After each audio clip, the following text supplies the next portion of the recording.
Buckle up, everybody. We're diving deep today into a world that's, well, a little unsettling, to be honest, but totally fascinating at the same time.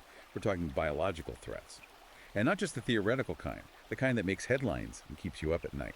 We're going to look at how these threats connect to leadership, survival, and some pretty heavy historical baggage. You know, the kind of stuff that makes you rethink everything you thought you knew. You hit the nail on the head there. It's amazing how often we forget about the history behind these threats. We tend to focus on what's happening right now, the immediate dangers, but you can't really understand the present without knowing the past, right? Totally agree. And you know I love a good story. So let's talk about this 1977 Russian flu thing, for example. It sounds like something straight out of a Sky movie. A lab accident in the Soviet Union, and bam, the whole world's facing a pandemic. Is that for real? It is, unfortunately. It's a classic case of scientific progress kind of going off the rails. They were working on a flu vaccine, which is a noble goal, of course, but they were using a live virus, and it seems their safety measures weren't exactly top-notch. So that's how it turned into a global pandemic. Pretty much, yeah. This particular flu strain hadn't been around for decades, so most people had no immunity. It spread like wildfire, causing a lot of sickness and death.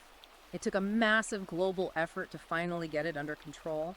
A stark reminder, don't you think, of how vulnerable we are to these kinds of threats. No doubt about it. It makes you wonder, though, did anything like this happen before? I mean, before 1977? Oh, absolutely. Biological warfare has been around for centuries. Way back in ancient times, armies were already using disease as a weapon. Seriously? I had no idea. What did that even look like back then? Well, they didn't really understand how diseases spread, so it was a lot of trial and error. Imagine things like, catapulting infected corpses over city walls, or poisoning wells and water supplies. Pretty gruesome stuff. Wow, that's both ingenious and horrifying. I guess no matter what time period we're talking about, people always find ways to, let's say, weaponize nature for their own less than noble purposes. You got it. And don't forget the psychological impact of those tactics. Imagine the terror being trapped in a city under siege, knowing a plague could wipe you out at any moment. Yeah, talk about demoralizing. So, how do things progress from those early, kind of crude methods? As our understanding of biology grew, so did the potential for weaponizing it. Fast forward to the 20th century, and nations are running full-blown biological weapons programs. They could produce huge amounts of deadly pathogens. Like anthrax, plague, that level of serious stuff. Exactly. And even more exotic agents you might not have heard of. One of the most infamous examples is Unit 731, a Japanese unit during World War II. They did some truly horrifying experiments on prisoners of war. A really dark chapter. Yeah, I've read about Unit 731. It's hard to fathom that level of cruelty. So, after World War II, where did things go from there?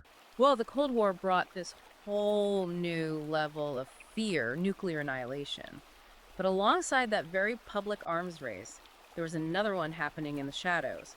A biological arms race, just as terrifying. So both the US and the Soviet Union were developing bioweapons. Yep. Both sides were stockpiling massive amounts of deadly agents, enough to wipe out entire populations. The Soviet Union's program, called biopreparat, was particularly massive. Thousands of scientists working on all sorts of terrifying weapons. It's mind-blowing. All this happening in secret while everyone else just went about their lives. Yeah. What happened to those programs after the Cold War ended? Well, the Biological Weapons Convention in 1972 was a big step towards disarming. It banned developing, producing, and stockpiling these weapons. But enforcing a treaty like that, it's incredibly difficult. Because it's tough to know what's happening behind closed doors. You got it. And there have been accusations that some countries, like Russia and North Korea, might have continued their programs in secret. Not very reassuring. So even with the treaty, the threat's still out there. Unfortunately, yes. And in some ways, it's even more complicated now than during the Cold War. How so? For one thing, biotechnology has advanced so rapidly, it's easier and cheaper than ever to develop these weapons. Technologies like CRISPR, which can edit genes, they have incredible potential for good, for curing diseases, but they could also be used to create, designer pathogens that are resistant to our current drugs and vaccines. So now we're not just worried about natural diseases, but engineered ones too. That's a whole new level of scary. It is. And then you have the rise of non-state actors, terrorist groups. During the Cold War, the threat was mainly from nation-states, but now these groups could potentially get their hands on the tech and expertise to develop and use bioweapons. So we've got rogue states, terrorists, and superbugs. That's a lot to wrap your head around. Let's shift gears for a minute, though, and talk about the human side of things. How do these threats affect us psychologically? I mean, beyond the obvious fear factor. That's a critical aspect, and it's often overlooked. The psychological impact can be just as devastating as the physical effects. The fear of the unknown, the loss of control, the social disruption. All of that can lead to anxiety, depression, even PTSD. We saw that play out during the COVID-19 pandemic, didn't we? The constant news, the isolation, all the uncertainty. It took a toll on a lot of people's mental health. It did. And in a future where bioweapons could be even deadlier and more unpredictable, the psychological effects could be even more severe. So, what can we do about it? How can we prepare ourselves mentally and emotionally for these kinds of threats? Staying informed is key, but be careful about your sources. Stick to reputable news outlets and scientific organizations. Don't get sucked into the misinformation vortex that tends to pop up around these events. Good point. It's easy to get overwhelmed with all the information out there, especially online. Yeah, it is. Another important thing is to build strong social connections. When things go bad, those connections with family, friends, and your community, they're essential for support and resilience. It makes sense. Having people you can rely on can make all the difference in a crisis. Absolutely. And it's not just about emotional support. Strong communities are more effective at responding to emergencies, sharing resources, taking care of those in need. So building community is a form of preparedness in itself. It really is. Yeah. Just as important as having a well-stocked emergency kit. Speaking of which, what about practical preparedness? What are some things people can do to be ready for a biological threat? Having a plan is crucial. A plan for what exactly? A plan for what you do if there's a major outbreak or other biological event. Where would you go? Who would you contact? How would you get food and water if supplies were disrupted? Thinking this through ahead of time can reduce anxiety and help you make better decisions under pressure. Like that saying, failing to plan is planning to fail. Right. Better to think about these things now, while things are calm, than try to figure it out in the middle of a crisis. Exactly. And of course, another key part of being prepared is having a well-stocked emergency kit. What kind of things should be in it? You'll want at least a 2-week supply of food and water per person. Don't forget essential medications, first aid supplies, sanitation items, and protective gear like masks and gloves. So it's similar to prepping for a natural disaster, but with some extras specific to biological threats. Good way to think about it. Okay, so we've got staying informed, building strong communities, having a plan, and an emergency kit. What else? Learning some basic survival skills can be really valuable. Things like knowing how to purify water, start a fire, provide basic first aid. A lot of people don't really have those skills these days, though. That's true, but there are tons of resources available to learn. Books, websites, courses, you name it. Like a modern-day version of those old Boy Scout manuals. Except the stakes are a bit higher now. Exactly. This has been a fascinating conversation, and honestly a little sobering too. But I think it's crucial to have these conversations, to be aware of the threats and prepare ourselves. I agree. The more we understand about these threats, the better equipped we'll be to face them. Well, we've only scratched the surface here. We'll be back in the next part of this deep dive to dig even deeper into the world of biological threats, leadership, and survival. And we'll explore some of the ethical quandaries that come up. When science and technology intersect with human nature, it's going to be a fascinating journey. You know, the COVID-19 pandemic really showed us just how much these threats can mess with our heads, even when they're not, intentionally weaponized. Yeah, absolutely. Yeah. We all felt it, the fear, the uncertainty, the isolation. For some people, it really went deep and stuck around long after the worst was over. Exactly. It's not just about getting through the initial crisis. It's about surviving the aftermath, too.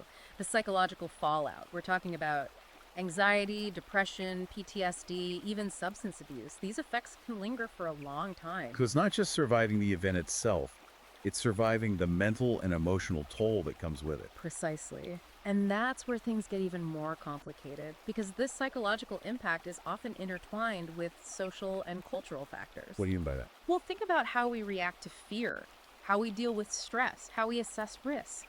These are all influenced by our upbringing, our culture, our social circles. There's no one-size-fits-all response. So different people will react differently to the same threat. That makes sense. Absolutely.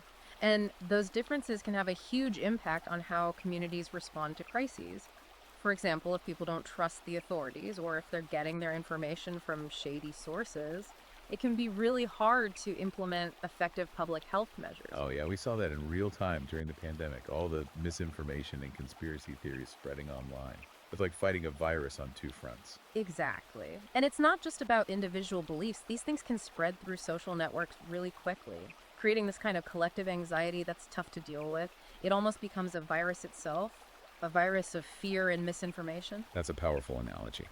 And like a real virus, it can mutate and spread, making it even harder to contain. So we've established that the psychological impact is real, it's complicated, and it can last a long time. What can we actually do about it? How can we build up resilience both individually and as communities? First things first, we have to acknowledge the problem. These psychological effects are real, and we can't just ignore them. It's not about being tough and pretending everything's fine. Right, pretending won't make it go away. Exactly. We need to create a culture where it's okay to talk about these things, to seek help when you need it, and to support others who are struggling. That's so important. There's still a lot of stigma around mental health, especially for men. There is, and it needs to change. We need to create spaces where men feel comfortable opening up about their fears and anxieties, without feeling judged or weak. Absolutely. Besides talking about it, what else can we do? There are a lot of things that can help build resilience.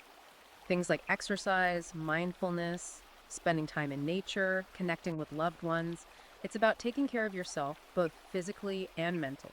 So self-care is important, but it's not just about individual effort, right? You mentioned community earlier.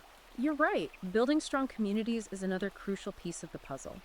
When people feel connected to something bigger than themselves, they tend to be more resilient in the face of adversity. It's not just about individual preparedness, it's about collective preparedness as well. And that brings us to another critical aspect, leadership. When things hit the fan, strong leadership is essential. Absolutely. But what does strong leadership actually mean in this context? It's more than just being in charge. It's about being effective. It's about leaders who can communicate clearly and honestly, inspire trust and confidence, make tough decisions when they need to be made. So it's about competence, but also about character and integrity. Exactly. And it's not just about government leaders either. We need strong leadership at all levels in our families, our communities, and our workplaces. Everyone has a role to play. And that's why it's so important to talk about these issues, to educate ourselves and others, and be ready to step up when needed. Let's talk about some real-world examples of leadership in the face of these kinds of threats. We talked about the 1977 Russian flu, Unit 731, the Cold War arms race earlier. But there must be other examples, maybe some more inspiring ones. There are, and I think it's important to highlight those. Because they show us what's possible, we can learn from both the successes and the failures of the past. Okay, let's start with something recent. The COVID-19 pandemic was a global crisis, and leadership varied widely. Were there any leaders who really stood out, either for doing things well or, well, not so well?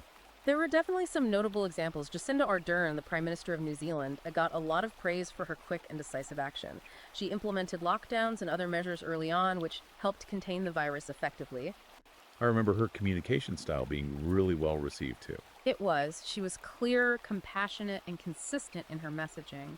She really seemed to connect with people on a human level. On the flip side, leaders like Boris Johnson in the UK and Donald Trump in the US faced a lot of criticism for their handling of the pandemic. They did. Their messaging was often inconsistent and confusing, and there was a sense that political considerations were sometimes put ahead of public health. It seemed like they were downplaying the threat at first, and then they had to scramble to catch up when things got bad.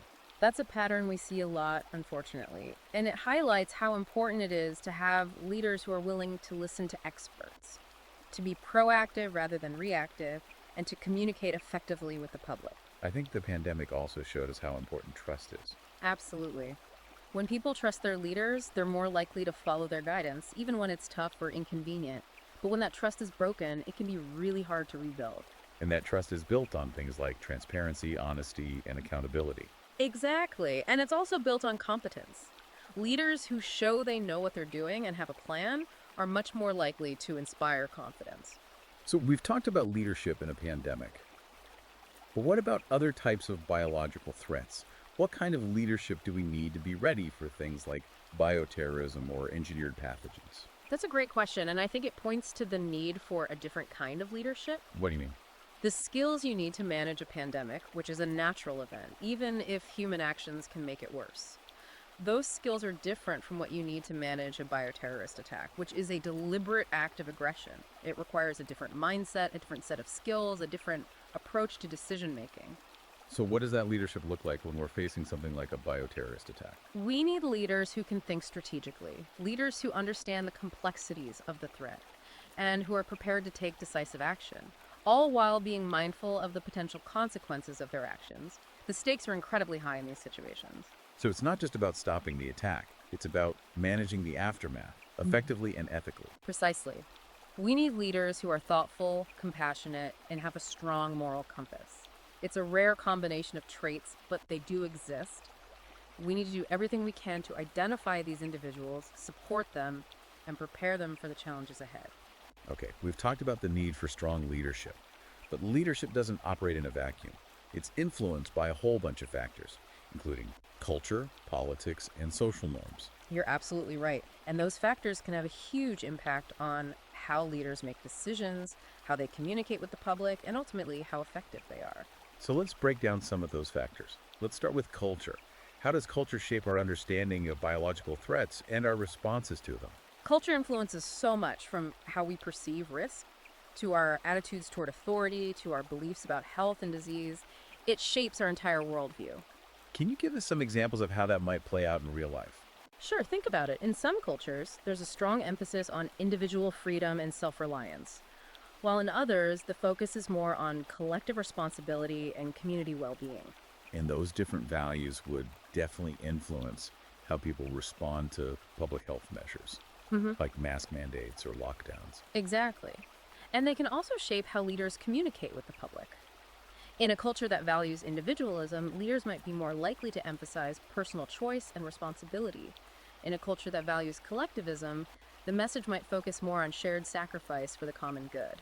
That makes a lot of sense. So these cultural differences can make it tough to find a one-size-fits-all approach to public health. They definitely can. That's why it's so important to have leaders who are culturally sensitive, leaders who understand the nuances of their communities and can tailor their messages accordingly.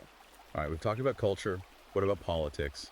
How does politics influence our response to biological threats? Well, at its heart, politics is often about power. And in times of crisis, those power dynamics can become even more intense. Leaders are under immense pressure to act, and their decisions can have life or death consequences. Especially in a highly polarized political environment, those decisions can become even more challenging as leaders try to balance competing interests and agendas. Exactly. We saw this play out during the pandemic. With all the debates over mask mandates, lockdowns, and vaccine distribution, often those debates were driven by misinformation, conspiracy theories, and partisan politics, which made it even harder to implement effective public health measures. It seems like politics can be both helpful and harmful in these situations. It absolutely can. On one hand, political leaders have the power to mobilize resources, coordinate responses, and implement policies. That can protect public health. But on the other hand, political considerations can lead to delays, missteps, and even outright denial of the threat. It's a tough line to walk. And it really is. And it requires leaders who can put aside partisan politics and prioritize the common good, which is easier said than done sometimes. Okay, we've covered culture and politics. What about social norms? How do they shape our understanding of biological threats? Social norms are those unwritten rules that govern how we behave in society.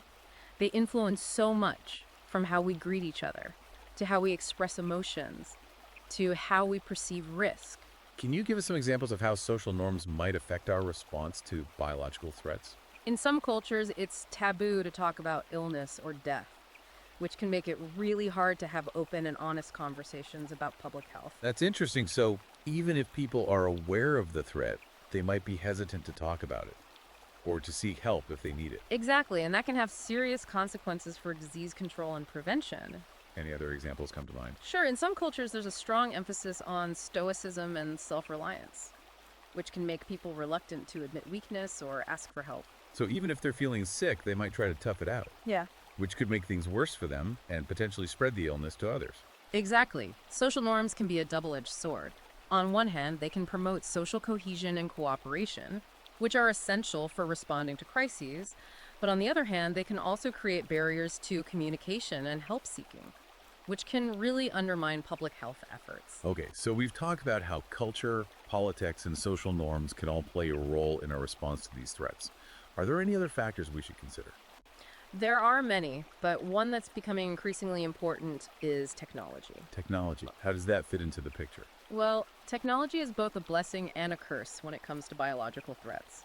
On the one hand, it gives us tools to detect, track, and respond to outbreaks more effectively than ever before. Think about things like sophisticated surveillance systems, rapid diagnostic tests, even artificial intelligence. These tools can be incredibly valuable in slowing down the spread of disease and saving lives. Well, you said technology is also a curse. How so? The same technologies that can be used for good can also be used for harmful purposes. For example, advancements in biotechnology have made it easier than ever to engineer pathogens, potentially creating new and deadlier bioweapons. So it's a double-edged sword. The same technology that could cure diseases could also be used to create them. That's the dilemma we face with scientific progress. And it's not just biotechnology. The internet and social media have created new challenges too, haven't they? The rapid spread of misinformation and conspiracy theories online can undermine public health efforts and create a climate of fear and distrust. So technology is a powerful tool, but it can be used for good or for bad. Exactly. And that's why it's so important to be thoughtful about how we develop and use technology and to make sure we're using it to protect public health, not to harm it. We've covered some heavy stuff today. Biological threats. Psychological impacts, leadership, culture, politics, technology. It's a lot to digest. It is, but I think it's important to have these conversations, to be aware of the challenges and to start thinking about solutions. You know what they say, knowledge is power. It is. And in a world where biological threats are becoming increasingly complex and unpredictable, knowledge is our best defense. Well said. We've covered a lot of ground in this part of our deep dive. We've explored the psychological impact of biological threats, the challenges of leadership in times of crisis, and the intricate interplay of culture, politics, and technology. We've seen how these factors can shape our perceptions of risk, influence our behaviors, and ultimately determine our ability to respond effectively to these threats. But it's not all doom and gloom, is it? We've also seen examples of courage, resilience, and innovation in the face of these challenges. We have, and those examples give us hope for the future. They show us that even when things are tough, humans are capable of extraordinary things. They really do. They remind us of our capacity for adaptation, our ability to learn from our mistakes, and our determination to protect ourselves and the people we care about. Exactly. And that's what we need to focus on, our ability to adapt, learn, and protect. Well said.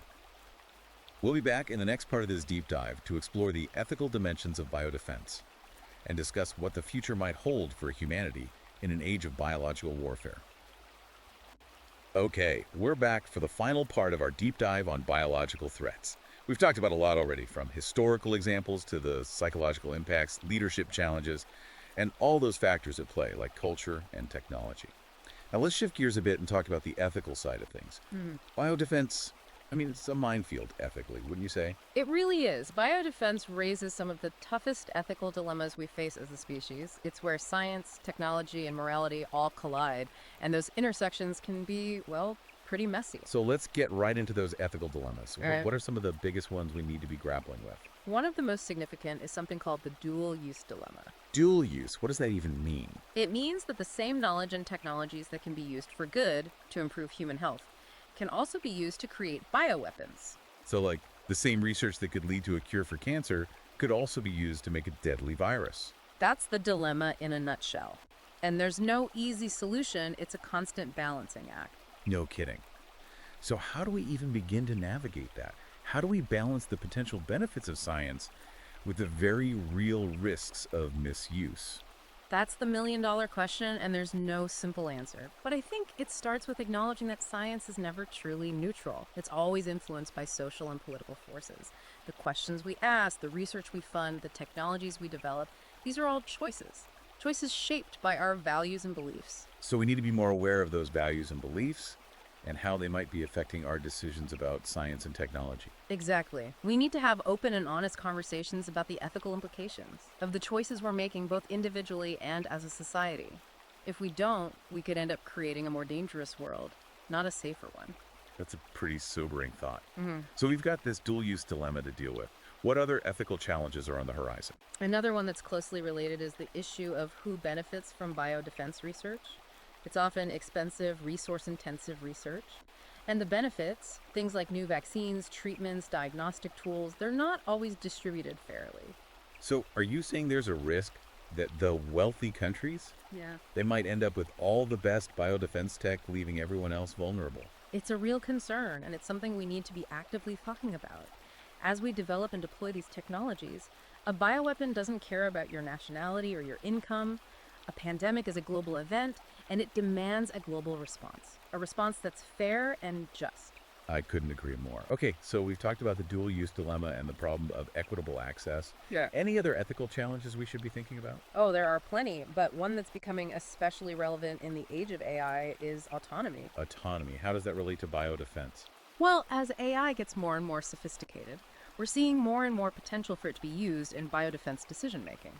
Think about AI systems that can analyze data, identify threats, and even recommend what actions to take in response to a biological attack or outbreak. That sounds, I don't know, promising, but also a little scary. It is both. These systems could be incredibly useful, but they also raise some serious ethical questions. For instance, who's ultimately responsible for the decisions these systems make? If an AI system recommends something that ends up having unintended consequences, who takes the blame? The developers, the users, the government? That's a tough one. And it gets even more complicated when you think about potential bias in AI systems. Absolutely. AI systems are only as good as the data they're trained on. If that data is biased, the AI will be biased too. This could lead to AI systems making decisions that are discriminatory or unfair. It's a real danger we need to watch out for as we bring AI into the biodefense world. It sounds like we're entering uncharted territory, ethically speaking. We are, but that doesn't mean we should avoid these technologies. It means we need to approach them carefully and thoughtfully.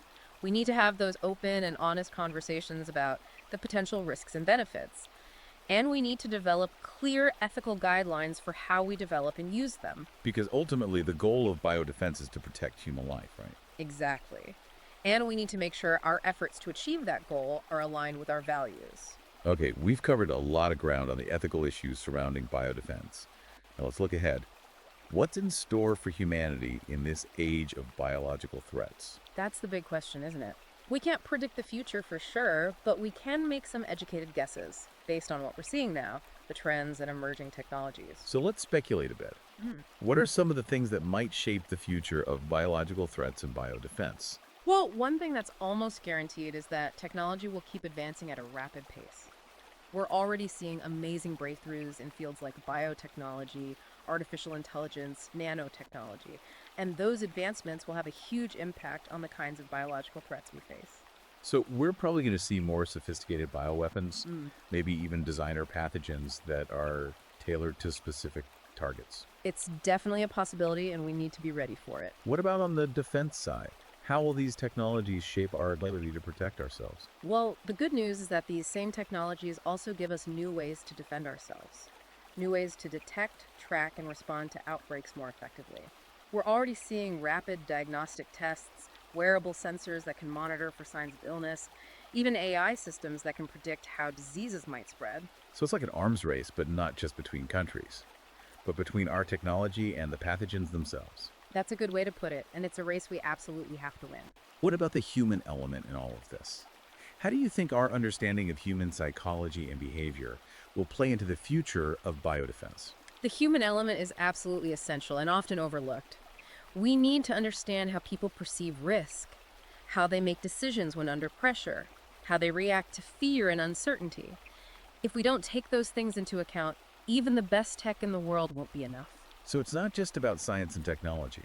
It's about understanding people and how they behave in a crisis. Exactly. We need to design our defenses with human behavior in mind, build trust, foster resilience, and give people the tools to make informed decisions. So biodefense isn't just a technical challenge, it's a human one too. It's both. And that's why it's so important to have a multidisciplinary approach, one that draws on insights from fields like psychology, sociology, anthropology, even philosophy. This has been a fascinating and thought-provoking deep dive. We've explored the history of biological warfare, the ethical side of biodefense, the potential for future threats, and the technologies that might help us protect ourselves. It's a lot to absorb, but I feel like I've learned so much about this complex landscape. I'm glad to hear that. It's a journey that takes us through the intersection of science, technology, and humanity, and it's a journey we all need to be a part of. I couldn't agree more. So as we wrap up this deep dive, what's the one key takeaway you hope our listeners walk away with? The future is not predetermined. The choices we make today will shape what tomorrow looks like. If we want a future where humanity is safe from these threats, We need to be informed, engaged, and proactive. We can't just sit around and wait for something bad to happen. We need to be thinking ahead, anticipating challenges, and coming up with solutions. And we need to do it together, right? This isn't something any one country or organization can solve on its own. Absolutely. It requires collaboration, cooperation, and a shared commitment to protecting our collective future. This has been a truly insightful conversation. Thanks for joining us on this deep dive into biological threats, leadership, and survival. It's been my pleasure. And for those who want to learn more, there are some excellent books out there. You can find them on Amazon Kindle and Google Play Books. Just search for biological threats, biodefense, or pandemic preparedness. You'll find a wealth of information at your fingertips. Great advice. Remember, folks, knowledge is power. Stay informed, stay vigilant, and stay safe.